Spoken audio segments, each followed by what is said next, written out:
குரு வணக்கமே திருவணக்கம். உலகெங்கும் வாழும் தமிழ் பெருமக்களுக்கு வணக்கம். எல்லா உயிர்களும் இன்புற்று வாழ்க. ஒருவன் தான் மட்டும் முன்னேறினால் அது முயற்சி. மற்றவர்களும் முன்னேற வழிகாட்டி தானும் முன்னேறினால் அது வெற்றி. சந்தோஷம் என்பது மற்றவர் முன் சிரிப்பதல்ல. இயல்பாகவே மனம் நிம்மதியும் அமைதியும் பெற்றிருப்பதே சந்தோஷம். யாரிடம் எப்படி பேச வேண்டும் என்பது அனுபவம். எதை யாரிடம் பேச வேண்டும் என்பது அறிவு. எதை எப்படி யாரிடம் எப்போது பேச வேண்டும் என்பது ஞானம்.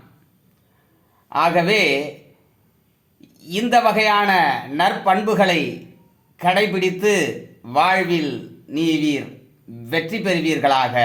எல்லா உயிர்களும் இன்புற்று வாழ்க. வாழ்க வளமுடன்.